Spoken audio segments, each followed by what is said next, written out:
Welcome to our YouTube channel.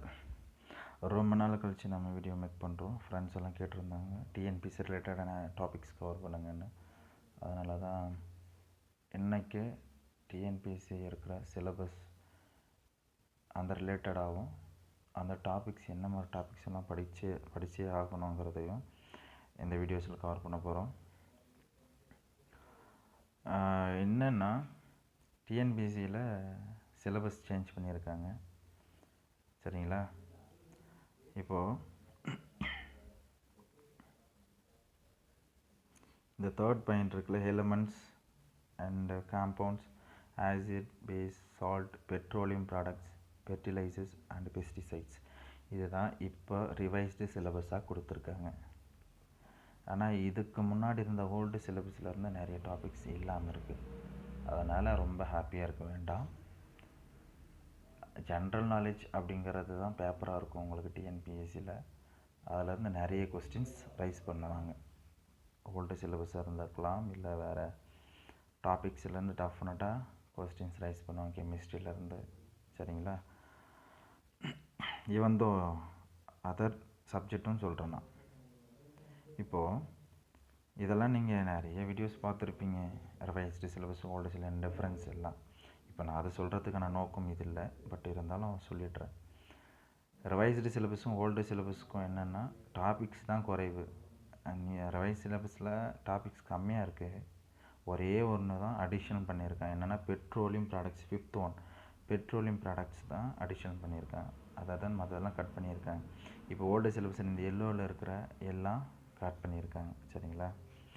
இப்போது நீங்கள்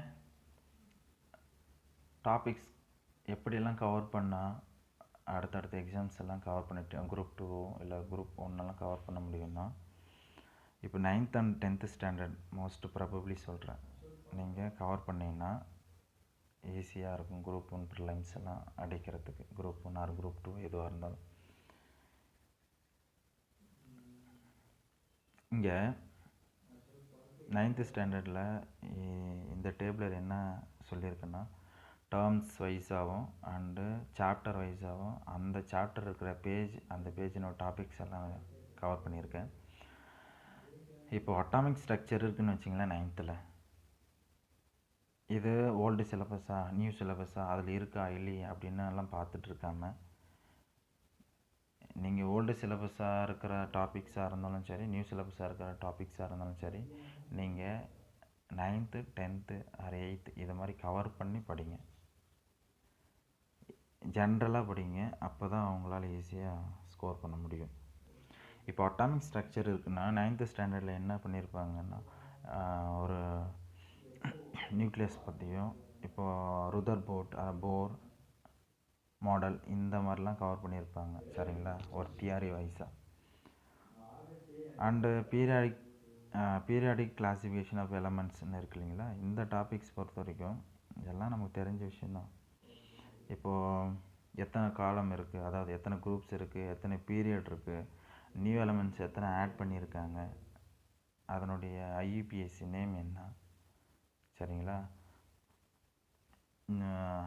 atomic number என்ன, மாஸ் நம்பர் என்னென்ன, இது மாதிரி எல்லா விஷயத்தையும் கவர் பண்ணியிருப்பாங்க 9th ஸ்டாண்டர்டில். So chemical bonding, type of chemical bonds என்னென்ன, சரிங்களா? இன்னொரு விஷயம் சொல்லலை, பீரியாடிக் கிளாசிஃபிகேஷனை பொறுத்த வரைக்கும் இதில் ஒரு தியரட்டிக்கலாக தான் இருக்கும் 9th ஸ்டாண்டர்டில். எப்படி டெவலப் பண்ணாங்க பீரியாடிக் டேபிள், நியூலாண்டு அண்டு டாபரினர், மேண்டலிவ் இவங்கெல்லாம் எப்படி டெவலப் பண்ணாங்க அப்படிங்கிற மாதிரியும் இருக்கும் கூட. சரியா? அடுத்து கெமிக்கல் பாண்டிங் வரும். கெமிக்கல் பாண்டிங் பொறுத்த வரைக்கும் type of chemical bonds, ionic bond என்ன, கோவலண்ட் பாண்ட் என்ன, கோஆர்டினேட் கோவலண்ட் பாண்ட் என்ன, இது மாதிரி டைப்ஸ் ஆஃப் பாண்ட் பற்றியெல்லாம் அதில் இருக்கும். ஆசிட், பேஸ் அண்டு சால்ட் சொல்லவே தேவையில்லை. எந்த ஜென்ரல்லேருந்து சயின்ஸ் பற்றி கேட்கணுன்னா அது எனி டைப் ஆஃப் எக்ஸாமாக இருந்தாலும் இந்த டாபிக்ஸ்லேருந்து கொஸ்டின் எல்லாமே இருக்காது. ஆசிட்னு என்ன, பேஸ்னு என்ன, சால்ட் என்ன. ஃபார் எக்ஸாம்பிள் ஆசிட் அப்படின்னு சொன்னால் ஸ்ட்ராங் ஆசிட் எது, வீக் ஆசிட் எது, பெசிசிட்டியை பற்றி கேட்பாங்க. மோனோ பெசிசிட்டி எது, பேசிக் ஆசிட்னு, டைபேசிக் ஆசிட்னு என்ன, ட்ரைபேசிக் ஆசிட்னு என்ன, இது மாதிரி ரிலேட்டட் கொஸ்டின்ஸ் வரும். அண்டு ஆசிட் எப்படி ஃபைண்ட் அவுட் பண்ணீங்க, தட் மீன்ஸ் ஐடென்டிஃபிகேஷன் டெஸ்ட்டு, அப்போ பிஹெச் பேப்பர், இது மாதிரி கொஷின்ஸ் எல்லாம் கேட்டுகிட்டே இருப்பேன். And next carbon and it's compound இருக்கு இல்லைங்களா. இந்த கார்பன் அண்ட் காம்பவுண்ட்ஸை பொறுத்த வரைக்கும் இன்னொரு விஷயம் சொல்லணும். இங்கே ரிவைஸ்டு சிலபஸில் இருக்கிற பெட்ரோலியம் 5th ஒன்று பெட்ரோலியம் ப்ராடக்ட்ஸ் இருக்குது பாருங்கள், அதுவும் இதுவும் தொடர்பு இருக்குது. என்னென்னா பெட்ரோலியம் அண்ட் ப்ராடக்ட்ஸ் அப்படிங்கிறது என்னென்னா ஒரு organic related topics, organic chemistry related topics. இப்போது இந்த கார்பன் அண்ட் இட்ஸ் காம்பவுண்ட் இதுக்கும் அதுக்கு என்ன தொடர்புன்னா, பெட்ரோலியம் அப்படிங்கிறது ஹைட்ரோ கார்பன்ஸ் அப்படின்னு சொல்கிறோம். ஹைட்ரோ கார்பன்ஸ் என்னென்னா கார்பனும் ஹைட்ரஜன் சேர்ந்தது, கார்பன் இருக்கிற ஒரு ரிலேட்டட் டாபிக்ஸ். அப்போது இந்த லெசன் நம்ம கவர் பண்ணணும் அப்படின்னு சொல்கிறேன், வேறு ஒன்றும் இல்லை. சரிங்களா. அப்போது இதில் என்னென்ன கொடுத்துருப்பாங்கன்னா அல்கேன் என்ன, அல்கீன் என்னென்ன, அல்கைன் என்ன, அதனுடைய ஜென்ரல் ஃபார்முலா என்ன, ஸோ இது மாதிரியெல்லாம் இதிலேருந்து கவர் ஆகும். ஸோ அதனால் இந்த டாபிக்ஸ் கவர் பண்ணி தான் ஆகணும். அடிஷ்னல் 9th ஸ்டாண்டர்டில் அப்ளைடு கெமிஸ்ட்ரின்னு கொடுத்துருக்காங்க. இதில் சப் டாப்பிக்காக ஒரு 7 டாபிக்ஸ் கவர் பண்ணியிருக்காங்க இல்லைங்களா. Nano chemistry, pharmaceutical chemistry, electro chemistry, radio chemistry, dye chemistry and agricultural chemistry and forensic chemistry, இதெல்லாம் 7 டாபிக்ஸ். இது ஒவ்வொன்றையும் நாம் படித்து தான் ஆகணும். நிறைய கொடுக்கல, இம்பார்ட்டன்ஸ் மட்டும் கொடுத்துருக்காங்க. நீங்கள் எக்ஸாம் பாயிண்ட் ஆஃப் வியூவில் அந்த ஆஸ்பெக்ட்ஸ் மட்டும் பார்த்துக்கிட்டாவே போதும். இந்த அக்ரிகல்ச்சரல் கெமிஸ்ட்ரியில் தான் பெஸ்டிசைட்ஸ் அண்டு ஃபெர்டிலைசர்ஸ் பற்றிலாம் இருக்குது. அது ஃபார்மசிட்டிக்கல் கெமிஸ்ட்ரி சொல்லவே தேவையில்லை. அதில் தான் என்ன N2O அப்படிங்கிறது என்ன லாஃபிங் கேஸ். லாஃபிங் கேஸ் சிரிப்புட்டும் வாயின்னு தமிழில் சொல்கிறோம். அது இன்னும் ஒரு மெடிசினல் யூஸாகவும் இருக்குது. என்னென்னா ஒரு அனிஸ்தட்டிக்காக யூஸ் பண்ணுவாங்க, மயக்க மருந்தாக. ஸோ இது மாதிரி விஷயங்கள் சின்ன சின்ன விஷயங்கள் ஜென்ரல் அப்போத்துலேருந்து கேட்குற கொஷின்ஸ் தான் இது டிஎன்பிஎஸ்சியில். அதனால் இந்த டாபிக்ஸும் கவர் பண்ணுங்கள் மீன்ஸ் நீங்கள் படிங்க.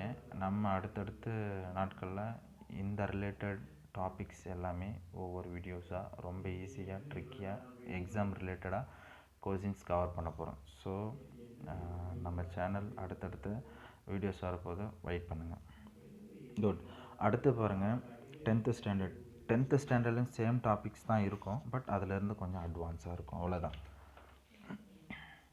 ஆட்டம் அண்ட் மாலிகுல்ஸ், சரிங்களா. இதில் ஒரு மோல், இப்போ எப்படி மோல் கண்டுபிடிக்கலாம், ஹேகோட்ரோ நம்பர், இதெல்லாம் ஓல்டுலேயே ஜென்ரலாக கேட்குற கெமிஸ்ட்ரி டாபிக்ஸ் தான்.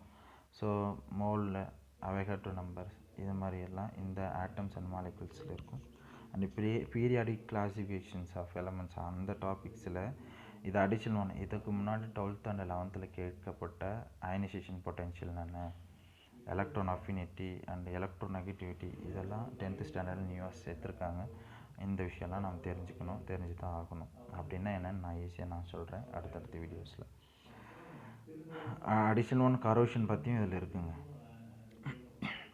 நெக்ஸ்ட்டு சொல்யூஷன்ற டாப்பிக்கை பொறுத்த வரைக்கும் ஒரு டிஎன்பிஎஸ்சி ரிலேட்டட் கொஷின்ஸ்னால் அது குரூப் 1 குரூப் 2 குரூப் 3 எதுவாக இருந்தாலும் குரூப் 4 வரைக்கும் இந்த கொஷின்ஸ் எல்லாம் இதுதே ஆகும். என்னென்னா ப்ளூ விட்ரியல் என்ன, எப்சம் சால்ட்டு என்ன, gypsum salt and white vitriol, இதை மாதிரி கொஷின்ஸ் வரும்.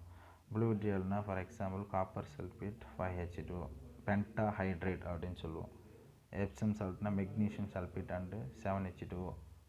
ஸோ இது மாதிரிலாம் நம்ம படிச்சுக்கிட்டு தான் ஆகணும். அதெல்லாம் இந்த சொல்யூஷன்ன்ற டாபிக் கவர் ஆகுதுங்கிறதுக்காக நான் சொல்கிறேன். So type of chemical reactions, என்னென்ன type of chemical reactions, burning ரியாக்ஷன்லாம். ஸோ இந்த டைப் ஆஃப் கெமிக்கல் ரியாக்ஷன் பார்க்கணும். டிஸ்பிளேஸ்மெண்ட் ரியாக்ஷன்ஸ், இந்த இதெல்லாம் இதில் கவர் ஆகும். அது இதுலேயுமே பிஹெச் ஸ்கேல் பார்த்தெல்லாம் சொல்லியிருப்பாங்க. யூரிடி லைஃப் அது ரிலேட்டட் டாபிக்ஸ் இதில் இருக்குது.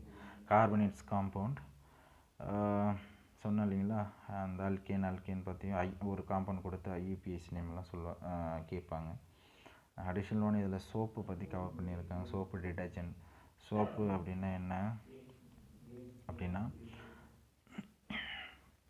Sodium salt of fatty acid அப்படிங்கிறது தான் சோப்பு. டிட்டர்ஜென்ட் அப்படிங்கிறது sodium salt of sulphonic acid அப்படிங்கிறது தான் டிட்டர்ஜென்ட் அப்படின்னு சொல்கிறோம். இதுலேயுமே சோப்பில் 2 இருக்கு இல்லையா, ஒன்று துணி துவைக்கிற சோப்புன்னு இருக்குது, இன்னொன்று என்னென்னா குளியல் சோப்பு. துணி துவைக்கிற சோப்பு அப்படிங்கிறது sodium salt of fatty acid, அதே பொட்டாசியம் சால்ட் ஆஃப் ஃபேட்டி ஆசிட்னா குளியல் சோப். ஸோ இது மாதிரி விஷயங்கள் இதில் கவர் ஆகும். எப்படி ஒரு ஸ்ட்ரெயின், அதாவது ஒரு கரை இருக்குன்னா அது எப்படி நீக்கப்படுது, சோப்பு என்ன மாதிரி ஆக்டிவிட்டீஸ் ஆகுது, என்ன கான்செப்ட்ஸ் இருக்குங்கிறதெல்லாம் இதில் தெரிஞ்சுக்கலாம். டிடர்ஜென்ட், அப்புறம் ஹார்ட் வாட்டர்னா என்ன, சாஃப்ட் வாட்டர்னா என்ன, இங்கே இந்த விஷயம்லாம் இதில் கவர் பண்ணியிருப்பாங்க. இதெல்லாம் ஜென்ரலான கெமிஸ்ட்ரி தான், இதெல்லாம் நீங்கள் படித்து தான் ஆகணும். இந்த வீடியோஸ் என்னென்னா சிலபஸ் என்ன சிலபஸ் கொடுத்துருக்காங்க, என்ன டிஃப்ரென்ஷியேஷன் சொல்கிறதுக்கானது இல்லை. நீங்கள் எவ்வளோ அவேர்னஸாக இருக்கணும், நிறைய டாபிக்ஸ் கட்டாயமாக கவர் பண்ணி தான் ஆகணும். ஏன் சொல்கிறேன்னா காம்படிஷன் அதிகமாக இருக்குது. காம்படிஷன் அதிகமாக இருக்கும்போது எல்லா சப்ஜெக்டில் இருந்துமே டஃப்பாக தான் கொஷின்ஸ் எடுப்பாங்க, ரொம்ப டெப்த்தாக இருக்கும். அந்தந்த அதில் இருக்கிற மாஸ்டர்ஸ், அந்த சப்ஜெக்ட் மாஸ்டர்ஸ் ஈஸியாக ஆன்சர் பண்ணுவாங்க, ஆனால் நம்மளால் முடியாது. அதனால தான் இப்போது அது மாதிரி ஒரு வீடியோஸோ இல்லை அது மாதிரி சொல்லி கொடுக்குற ஆள் இருந்தால் அவங்களாண்டிருந்து அந்த டாபிக்ஸ் ஆர் கான்செப்ட்ஸை ஈஸியாக நம்ம லேர்ன் பண்ணலாம். அந்த ஒரு விஷயத்துக்காக தான் சொல்ல வரேன். அவங்க கொடுத்துருக்குற சிலபஸ் தான் படிக்கணுன்றதெல்லாம் ஜென்ரலாக கொஷின்ஸ் கேட்பாங்க. அதனால் நீங்கள் எல்லா டாபிக்ஸுமே ஈஸியான மெத்தடில் கவர் பண்ணுங்கள், அதை தான் சொல்கிறேன். Best wishes for your TNPSC examinations. Thank you.